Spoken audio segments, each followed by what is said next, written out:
ठीक है, तो आज अपन मेवाड़ का इतिहास पढ़ेंगे। ठीक है ना। तो ज्योग्राफिकल एक्सप्रेशन ऑफ मेवाड़। ठीक है, तो मेवाड़ में क्या क्या आता है ना, जैसे कि चित्तौड़, है ना, उदयपुर, राजसमंद, भीलवाड़ा, बांसवाड़ा, प्रतापगढ़, डूंगरपुर। ठीक है ना। तो मेवाड़ राजस्थान का कौन सा साम्राज्य?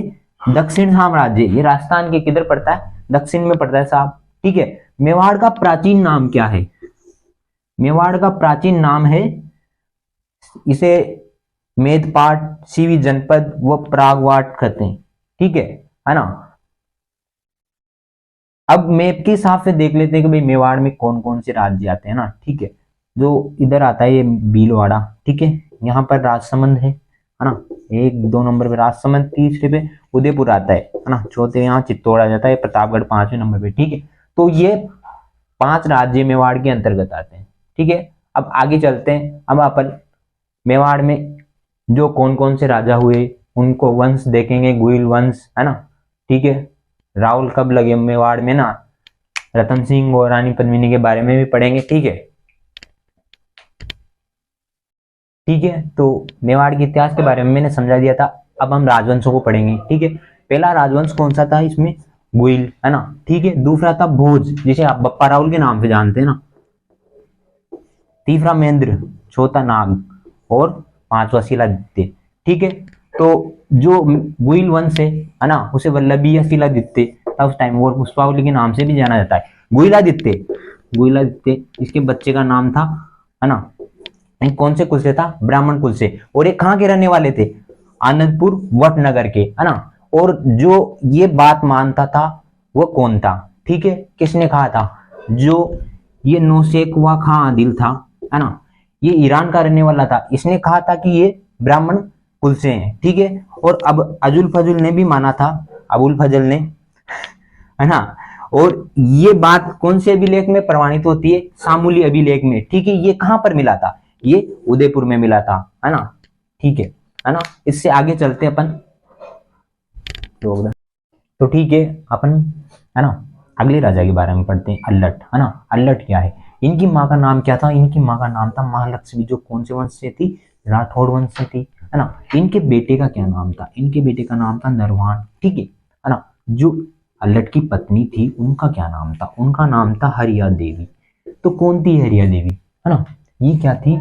यह हुंड, हुंड की राजकुमारी थी। अब हुंड कहाँ पड़ता है ना, ये एक विदेशी राज्य, ठीक है ना। वहां की राजकुमारी थी, तो इसे राजस्थान की पहली महिला, है ना, विदेशी महिला, राजस्थान की पहली विदेशी महिला राजकुमारी थी ये। ठीक है, याद रखना है, राजस्थान की पहली विदेशी रानी लिख लो।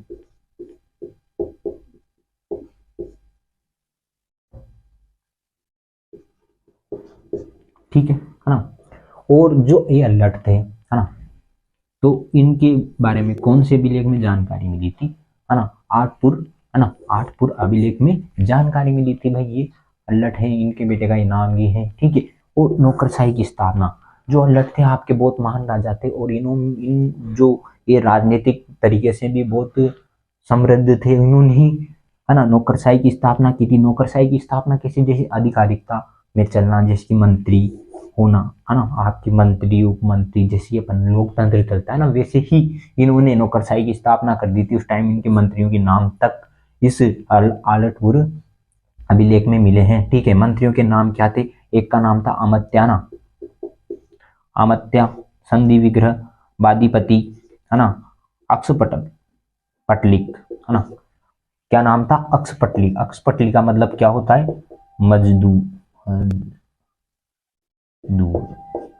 मजदूरों की जो देख रेख करता है ना भाई, कितने मजदूर काम कर रहे हैं ना, वो अक्स पटली होता है। ठीक है, सबसे पहले राजस्थान में नौकरशाही की स्थापना किसने की थी? अल्लट के द्वारा की गई थी। और जो एडोप्टेशन, है ना, एडोप्टेशन का मतलब क्या होता है? जैसे इन्होंने राजस्थान की पहली विदेशी रानी, है ना, हुंड थी, ये हुंड की राजकुमारी थी, तो ये विदेशी राजा की बेटी थी, तो इस कारण, है ना, जो विदेशी संस्कृति होती है, है ना, संस्कृति, तो विदेश से आए लोग, है ना, तो मतलब भेदभाव पहले भी नहीं था, अभी अभी जाके लोगों ने ये उत्पन्न किया है भेदभाव, हिंदू धर्म ये वगैरह, जो क्योंकि जो पहले विदेशी रानी थी उससे भी विवाह करके उन्होंने अपनी संस्कृति में सम्मिलित कर लिया था। तो एडोप्टेशन ये वही होता है कि आपकी बाहर से आई हुई संस्कृति को अपने संस्कृति में मिला लेना, जैसे कि उन उनकी बेटियों को अपनाना, उनसे शादी करना,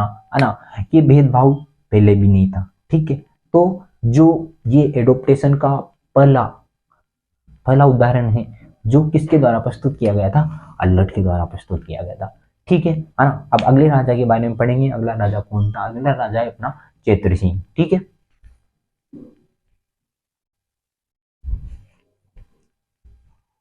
तो आज की क्लास ये समाप्त करते हैं, है ना।